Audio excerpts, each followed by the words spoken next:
takot kang mamatay, takot kang pumatay, huwag kang magpresidente. Mayor Duterte, fast talk po ito. Yes, Yes or no? Kung paliwanag, sandali lang po.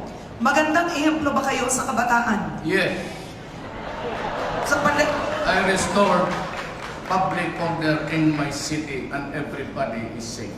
Anong posisyon sa gabinete ang ibibigay nyo sa babae? Tourism, pati, well, if she's really bright, finance.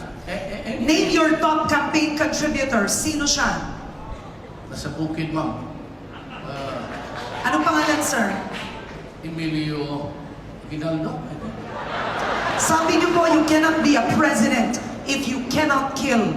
Papatay ba kayo kung kayo ay Pangulo? It's not really actual. Takot kang mamatay, takot kang pumatay, huwag kang magpresidente. Anong sitwasyon ang posibleng mag-udyok sa inyo para magdeklara ng martial law? What? Rebellion?